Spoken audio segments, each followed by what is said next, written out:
Today on Gamers Couch, Oceanos. Hello, welcome to our underwater zone. I didn't know you spoke whale. I do, and considering what we're talking about today, I thought that maybe that might be useful for all those, well, you fishy guys. Can you speak Kraken as well? That might be difficult. I think they have a beak, so. Can you? No. Well, before you expect him to say Psy or Psyduck, I want to remind you this is your German channel speaking English. He actually isn't really good with English. So your German lesson of the day is Psyduck in German is Anton. So what he will probably say is something more along the lines of Anton, which, to be fair, sounds a little bit more awesome than Psyduck, I think. Yeah, definitely. It sounds more French, more sophisticated. Anyway, the weird people sitting left and right to Anton are Daniel, my husband, who is just as weird as I am, God bless. And he's board gaming with me and, likes to share his thoughts and opinions of all the games that we have in the collection with you guys. My name is Sarah. I'm the artist behind Pinselgeschichten and owner of this channel. Weirdo, yeah, big weirdo. You are probably used to it. If not, then you must be one of the new subscribers, and that means welcome. Welcome to this channel and the weird Sunday mornings. Or afternoons, depending on where you are in the world. Today we are talking about, and first question, Oceanos or Oceanos? Ocean or blah. What's it called? Now I raised the question there, right? Oceans. 11. No. Ocean. The ocean knows. No, ocean knows. Ocean knows. Yeah, that. Okay. So that was pretty much. That clarified everything for you. Yeah. Luckily, the title is also in written form, so you have a chance to find it if you are so inclined to look for it. We are going to talk about this game. We're going to play a round or two of this game today, and you can watch and see. We will follow that up with likes and dislikes, so we tell you what we liked or not liked about this game. And then we finish off with funny stories and experiences. And since it's not a week to tease a new draw for initiative, I'm going to remind you that last week I published the Space Alert, and yes, I got it right in the teasing video. I'm so good, I remembered correctly.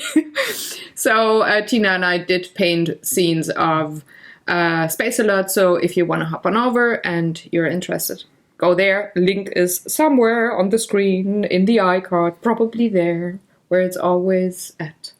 In your nose. Poke. Mm-hmm. Sorry. I'd say let's unleash the Kraken. Yes, rules and gameplay. As this happens to be. Welcome to Oceanos, which is what?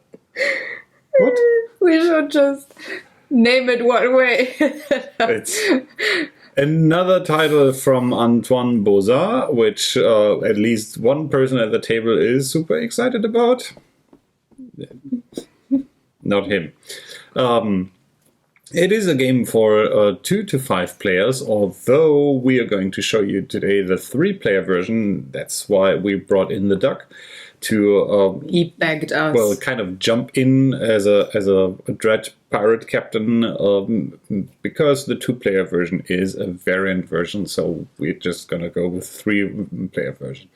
And it's a short game, so it's about 30 minutes, and you should be done with everything. The main objective of this game is you and your submarine, which can be a very colorful thing, as you can see with my rainbow pony, rainbow unicorn I submarine. gave it only to you because I did take the colors that are setting or that are visible against the heavy navy blue.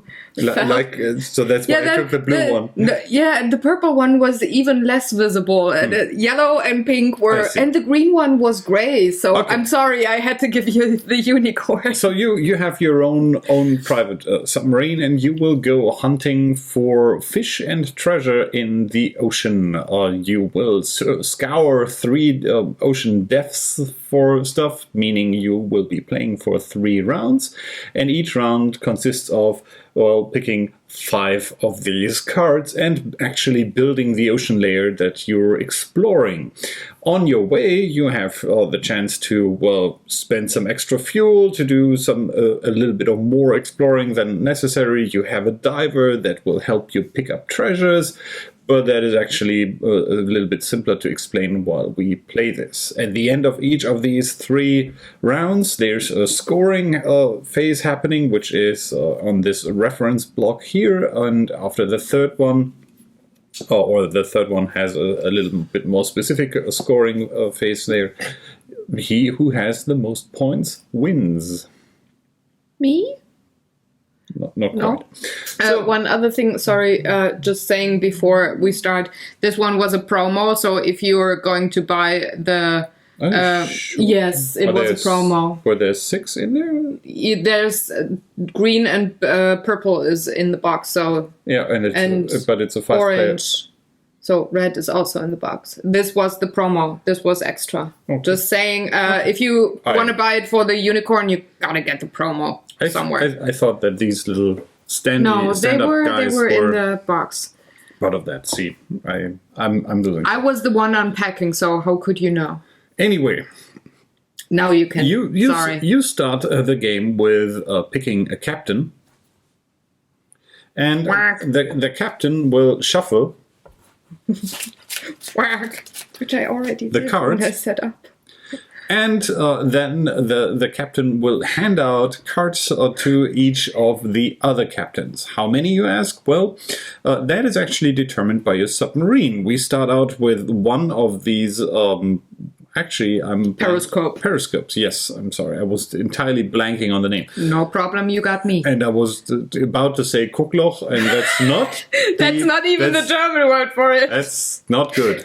So you count... Jesus Christ. You count the amount of periscopes on your submarine, and that is for us starting this 1, so everybody gets 1 card, plus an additional card. So we both get 2 cards, no card for the duck yet. The next thing we're going to do is we're going to take a look at the cards, and without telling Sarah or the duck, I'm going to share my cards with you and tell you a little bit about my decision process and explain to you what's on the cards.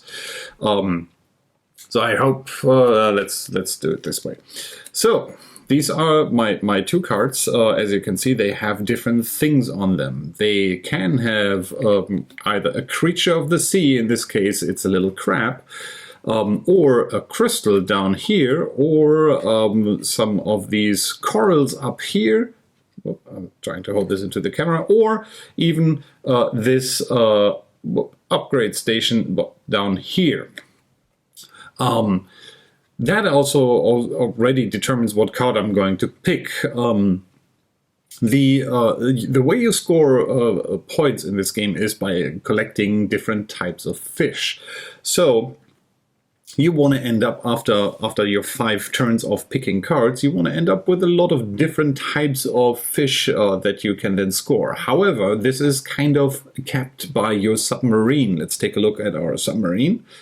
You get that, camera? Yes, good. So our submarine here that we start out with can only capture 3 different types of fish. So we are going to play 5 cards. It's probably not too difficult to get 3 different types of fish. Later cards have multiple fishies on there, and sometimes other types of aquatic people that can be collected. The corals are only important for the very end game score, where you count up who has or what's your biggest field of corals, and then each one is worth a point. Which brings us last to that crystal, and the reason why I'm going to pick this card. If you want to upgrade your ship with this little harbor thing, you have to have crystals to do so. Since if I would play this card, I would have no crystal, I couldn't actually upgrade my ship. So the way that works is we will start laying cards out in front of us, and whenever you play an upgrade card or this little harbor card, you look to the left of this card and count what crystals you have there. If you just have all crystals of one color, you can upgrade a single version 1 thing of your boat to a single version 2 thing. So I could upgrade to, for example, 2 periscopes if we take a look at the 2-point version of this. There's yellow and green crystals, so if you happen to have a yellow and a green crystal, you can upgrade a version 2 to a version 3. If you don't have any version 2s, then you can also upgrade a version 1 to a version 2. You cannot go directly from 1 to 3. Anyway, without drawing this out too long, I'm going to go with this card. So you can come back to our game. Please join us. So I'm going to put down this card here. Let's take away the reference card. And then the duck gets the other 2 cards that we didn't pick. Now, if the duck would have less cards than Periscope plus 1, he would draw another one. And you might ask now, wait, how could it happen that you actually have that he gets less than 1 card back? You can only play 1 card per turn. That is correct. And I should actually, now that I remember, might have done that. You can play one of your fuel tokens to play an additional card for this turn. The fuel, unfortunately, doesn't fill up again until the end of the round, so you have to be a little bit more strategic about when you want to play that. Anyway, the duck picks this card because he knows it's the best card of those 2, and let's reveal. So the duck picked the crab, and I'm gonna pick the crap out of you. I'm gonna go a bit lower just to keep you. And I picked a crystal in anticipation of maybe being able to upgrade my ship later on. I have a turtle and a crystal. Same for Sarah.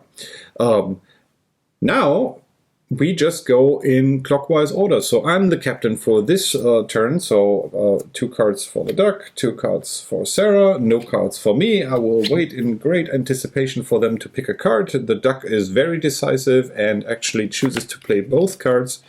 So he puts 1 down and puts his little fuel token on the card, just so he remembers that the card is there.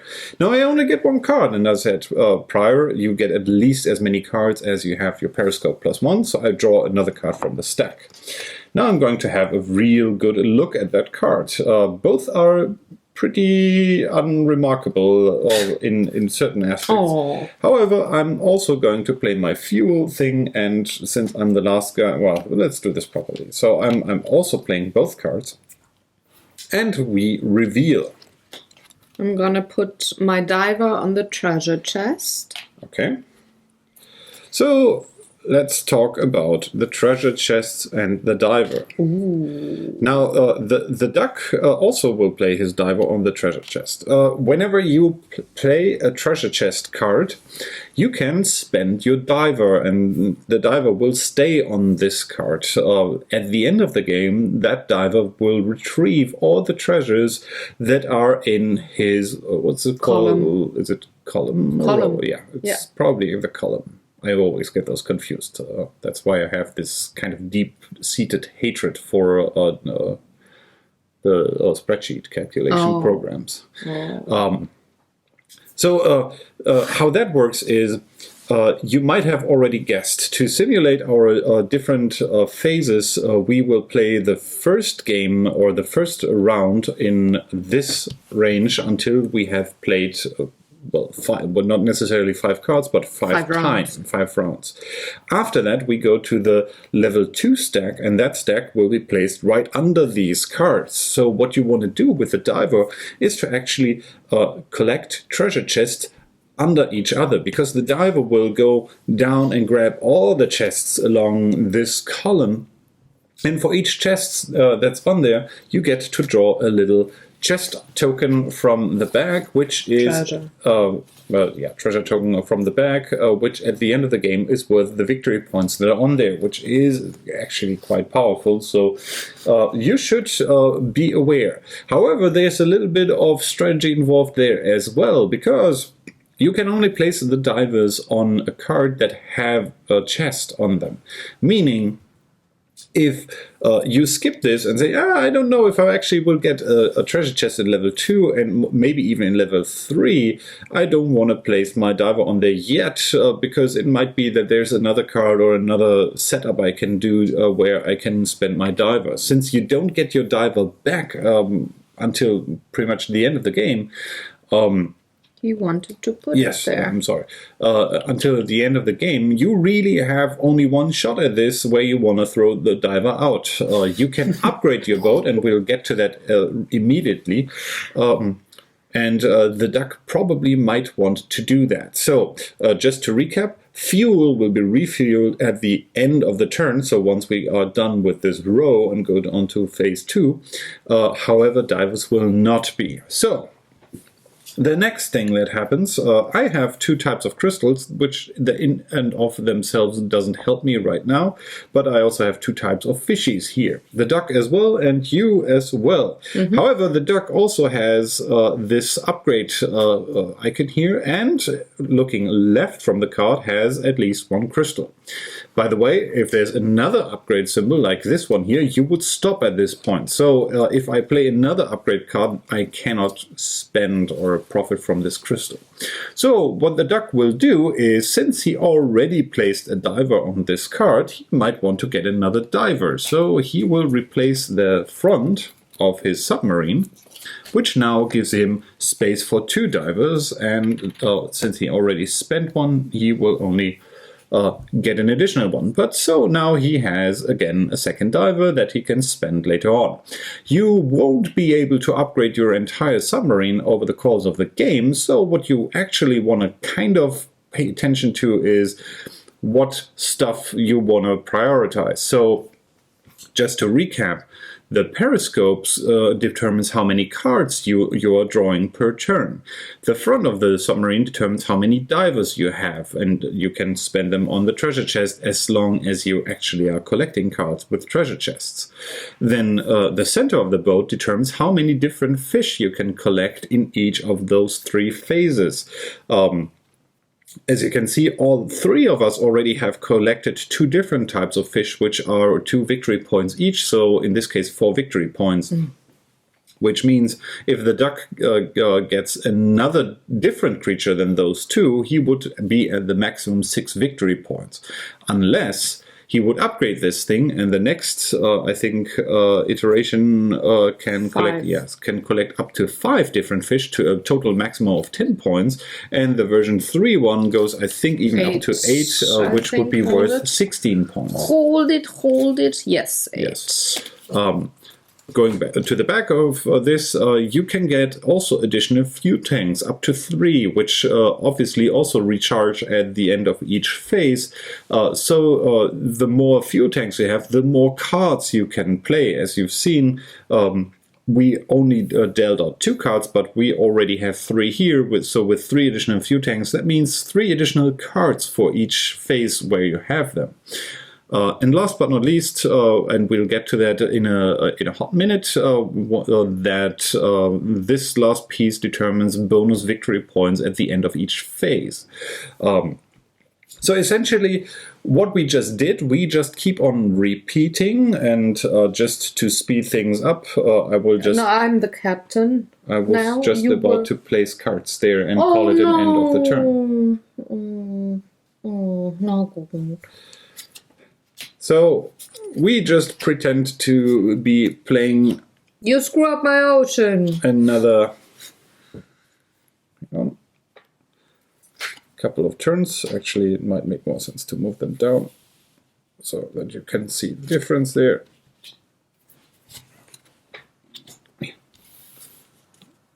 Duck gets another one. And if you're confused how many rounds you've been playing, that you can easily determine that by looking how many cards have been put down that have no fuel tank on them. So in this case, we all have placed 5 cards. You don't necessarily actually have to play the fuel tank, and there are some cards that you actually don't want to play. For example, I haven't talked about this yet, but there's this Kraken eye symbol on here, and whoever has the most of them gets this little nasty point deduction for that phase, and we will recount them. Anyway, so this would be end of the turn, so we take our little reference boards. These get put down at the end here. As you may immediately notice, this has an upgrade icon. So what you actually are doing before scoring, you can upgrade your ship in an additional time if you have any crystals here. Sarah would have upgraded her ship twice beforehand. So would the duck. And I would have gone for this. Okay, so for the screw. And the duck too. That is Ducky's face thingy, magic. I would have gone because my yellow submarine, where we all live in, needs a bit of a screw. Could help. also have gone for the. Yeah. Huh? I was just thinking the duck could have also gone for this because he has the 5 fishies. Quite a lot of fishies there. Yeah. I'm going for the extra diver. Okay. Then scoring happens, and essentially you just go through the row of cards you've played, and let me check if you can see my cards. Yes, you can actually see my cards. So first we count fish. I have 1, 2, 3 different types of fish. The seahorse. The scoring pad, please. The seahorse is on twice. There's a little scoring pad where you write down what you have. So 3 different types of fish and gives me 6 victory points for that. Second, we take a look at our thruster back here. There's no victory points for me, so I'm still with 6. And we take a look at the Kraken later after we counted how many eyes everybody has. The duck has 1, 2, 3, 4 different, but his fish tank is only at 3, so he's also 6 points, plus 2, 8 points for the thruster. And same goes for me. The same goes for Sarah. Now let's count how many Kraken eyes everybody has, and it seems. 2. I have 1, Sarah has 2, and he has 3, although he has 1 eye less than we do, so... Doesn't count, he has to draw it. So, for the first turn, you get this baby Kraken, and... 6, 8... this way, and it's minus 1, so the duck is down to 7. Honey has 6, I have 8, and you have 7. 6, 7, 8. The duck has 7, I have 6. Yeah. Like I said, 6, 7, 8. We make a nice row. Yes. And then this goes on for the next turn, and always you switch around with captains, and the new cards are a slightly deeper level, so you would then play this for 5 turns and adding stuff here. And I think we have to play around tonight for real. And last part would be going down here. Oh, you cannot see them anymore. Maybe you wanna have them in my column. Let's move these around and move the duck space me a little bit further. Just a little bit. Oh, what was in the coffee this morning? I don't know what was in your coffee. So let's say this is round 2, and at the end we have round 3 for the duck, which only has this, and let's say, let's say he placed his second diver on this card. Oh, he has a double chest. Okay. Now for Wow. if you go into the last round, you take this part here, you would also be able to upgrade an additional time, so maybe you get an additional number of points. You again count the different types of fish there for the points in your aquarium, and you go for the last kraken thing. In this case, this actually gets really evil. So let's take a quick look. What else we have here? Well, the final part is also looking at the corals and the treasure chests. So, did you say the level 2 Yes, to 3? I did. Okay. Look, I didn't hear you. actually, let's.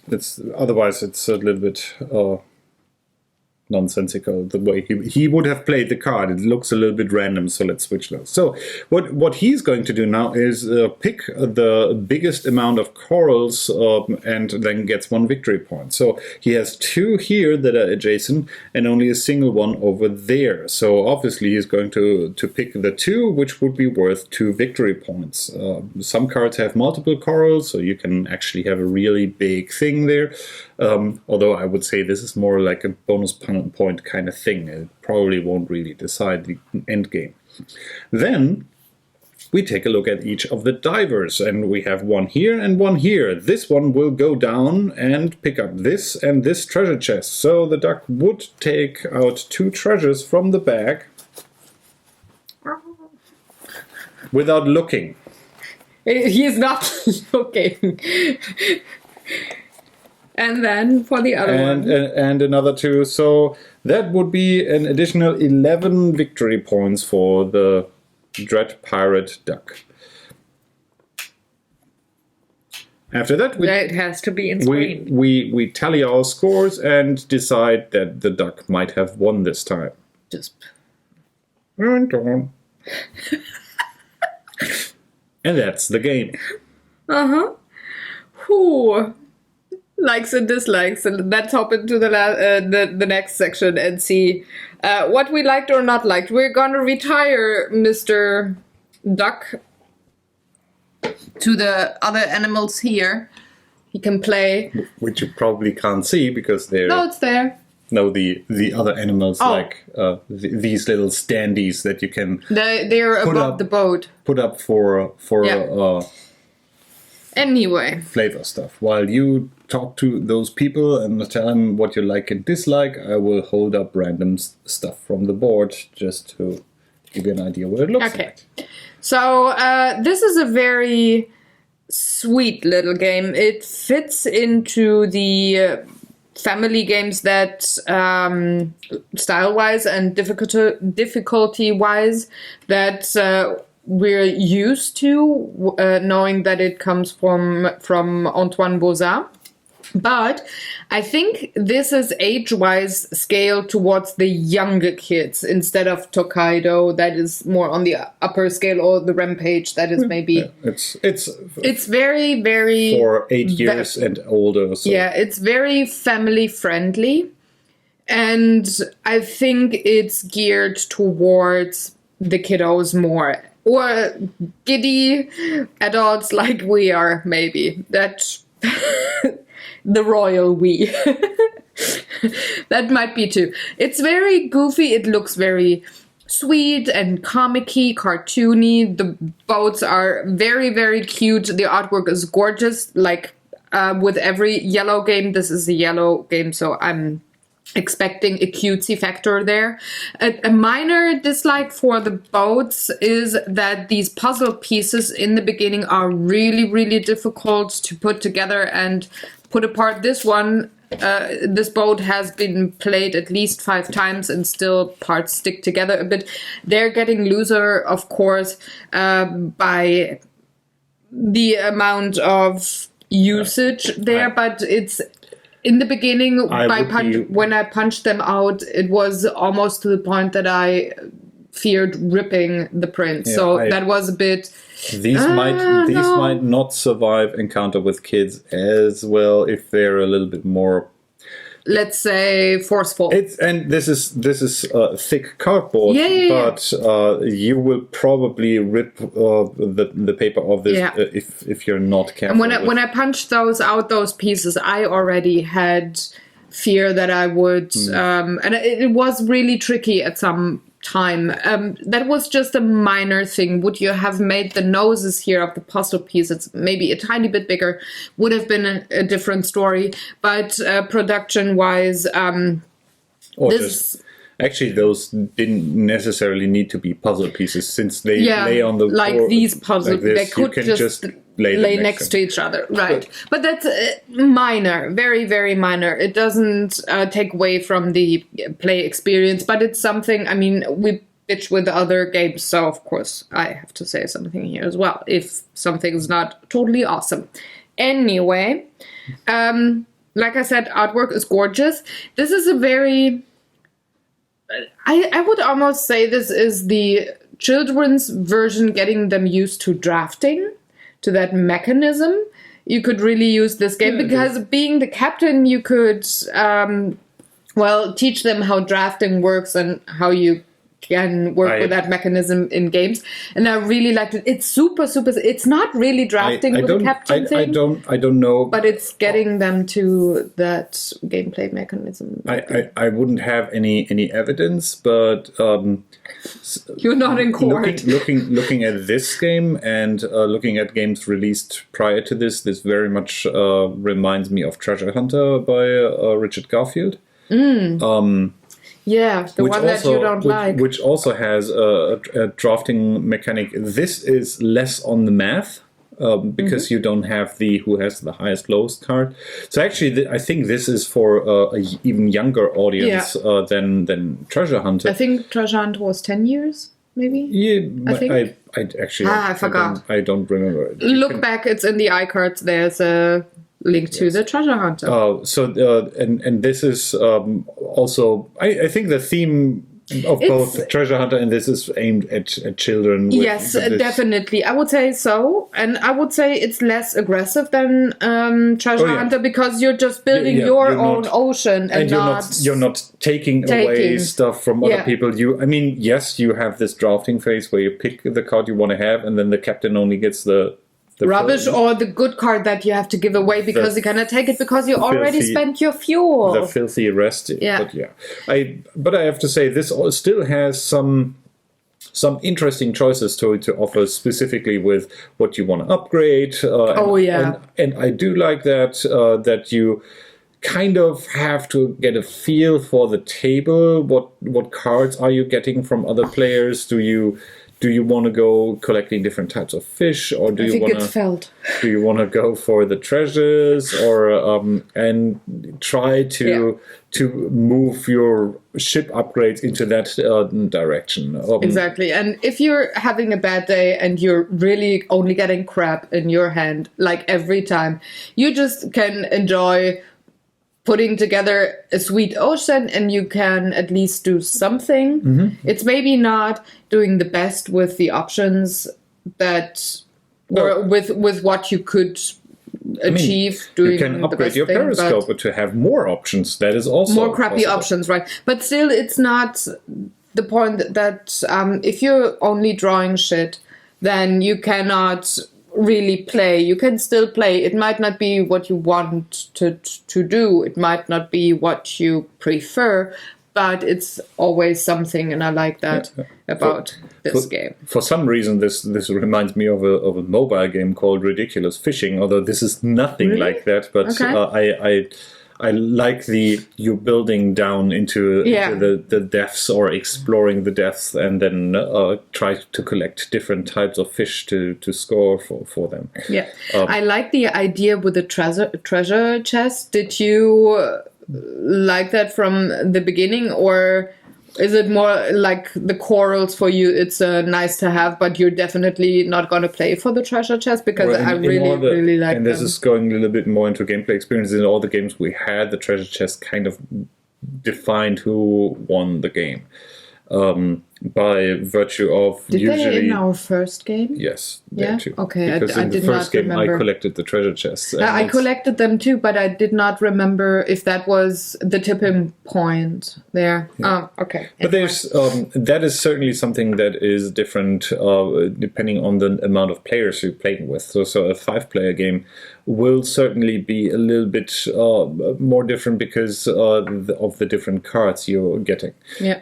Also, at least to me, some upgrades are kind of questionable. I mean, yes, you can get a Periscope upgrade to get a better choice of cards, but as I said, the captain of the turn gets all the cards that are left over. So it's cool if you have more cards to pick from, but remember the cards you didn't pick all go to the captain. So some upgrades are something where not only you benefit from, but randomly someone else at the table as well. Yeah. And if multiple people have that upgrade, then you're in luck if you're the captain. Yeah, it was. I didn't feel it was as strong with the 2-player game. The Periscope was not really playing towards the captain that much.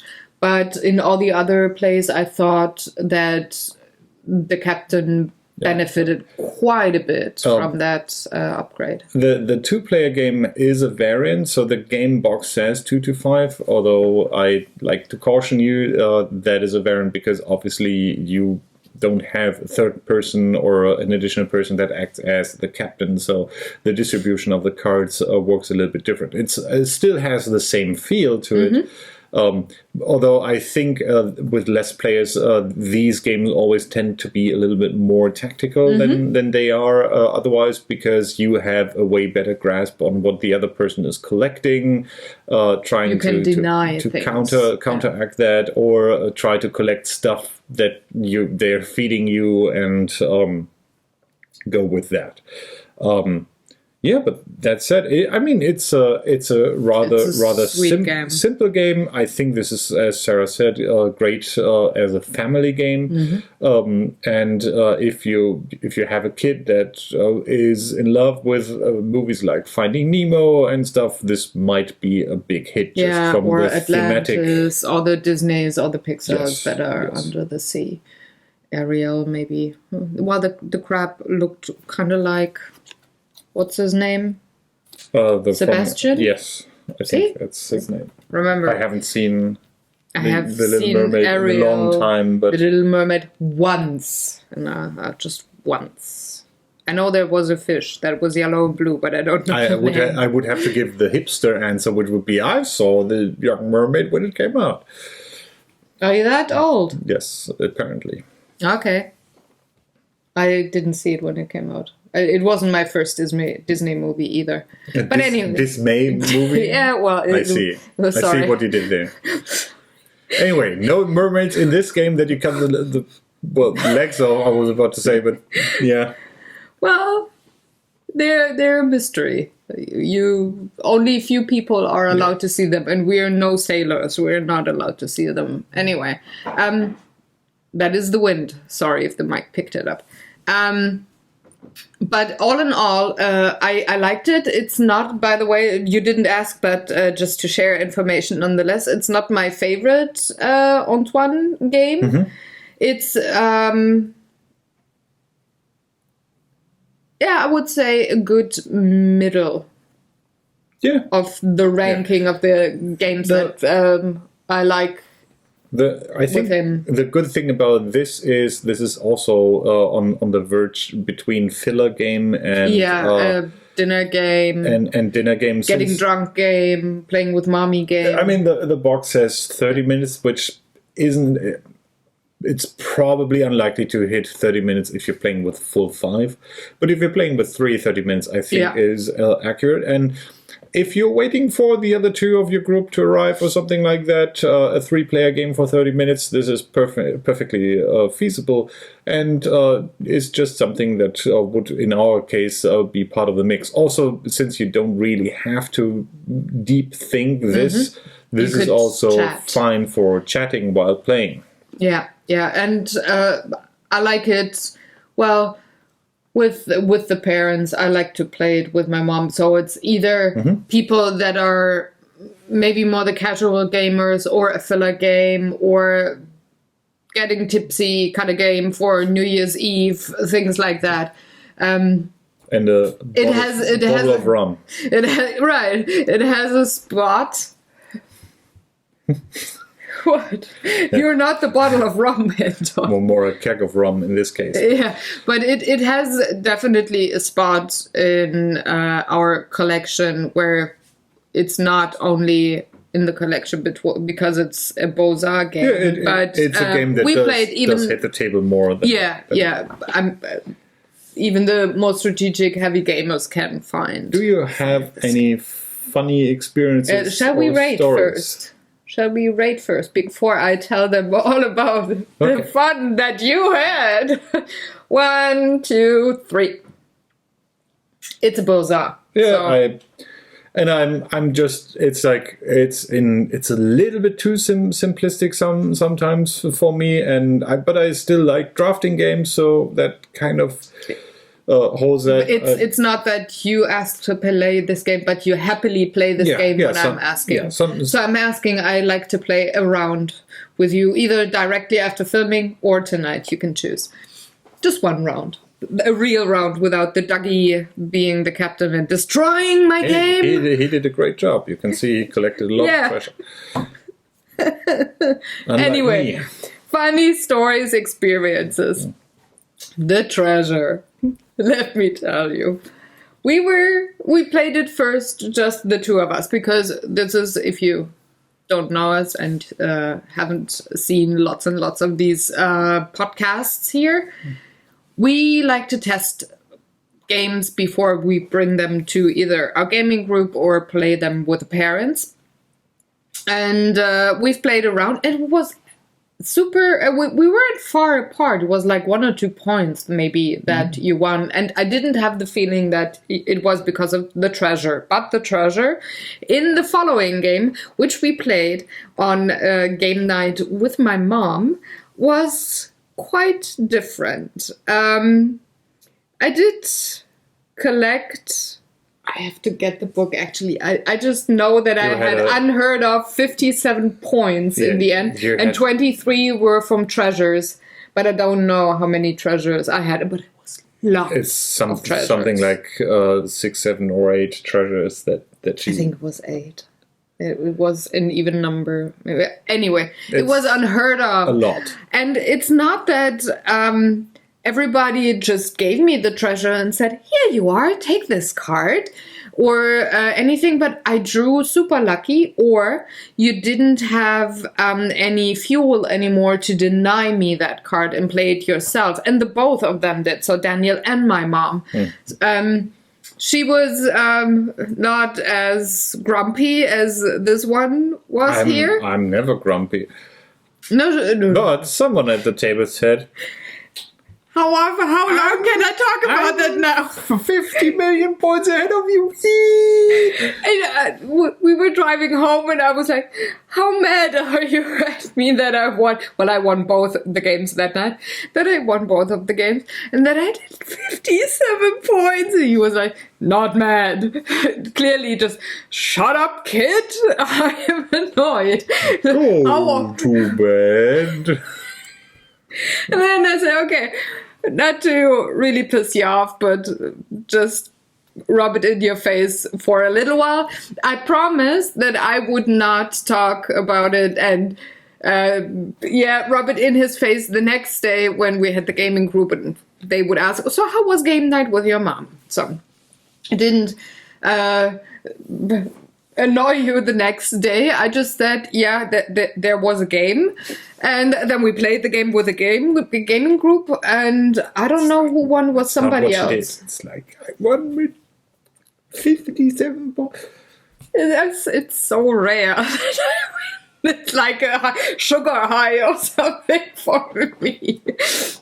So yeah, but the next day I didn't get the treasure because you all thought I would be a treasure hunter for life, because the game Treasure Hunter was pretty much the same experience for the gaming group that he had with Oceanos with my mom. So don't play those games with me. But yeah, in those games we had, that actually the treasure made a big impact to who was in the lead. Then again, I can see maybe even similar to Treasure Hunter that this is a game fast enough to play where you just like a lot of a lot of the stuff here is kind of a little bit up to luck, so it's out of your control, and therefore you can do your best, and that's what you go for, but you probably won't be able to guarantee a win. Well, I mean, it's difficult to guarantee a win with every game, but in this, even less so.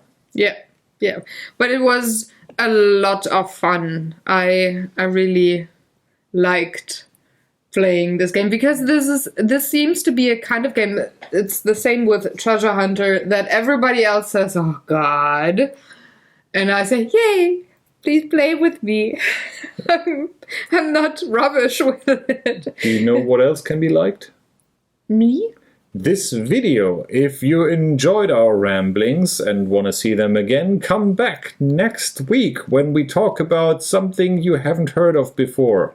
But maybe you have heard of it before. They didn't hear our opinion yet. It's maybe something we didn't talk about before, which is probably more correct than... I haven't talked about it in the vlogs, so... Even so, because I don't really know for sure what we're going to do next week, which makes this even more difficult for me to say. However... You can like this, you can subscribe to our ramblings, or even to Sarah's endeavors in art, which happen to be on the same channel, and join us again. Also, on Wednesdays every 2 weeks, Sarah and our friend Tina are trying to... what's the word I'm looking for? If you kind of want to try to get over very negative experiences in... Therapy. It's art therapy. In your games by putting them to the paper, and it's called art therapy. It's a thing for real. No, not just but for real. It's a thing. And that is called Draw for Initiative. Who gets the therapy session first? Anyway, if you wanna contribute your best underwater experience or example of how Walish can be an awesome language, leave a comment below, either here or on Board Game Geek. We try to read all 2 of them. Yeah. And sometimes even answer. Yeah. On Fridays. Goodbye. I'm sorry. Goodbye. Take good care, everybody. See you next week. I can't do it without cracking up. How can you stay? I'm not entirely awake. That's why it works, because that's my normal speak pattern. If I'm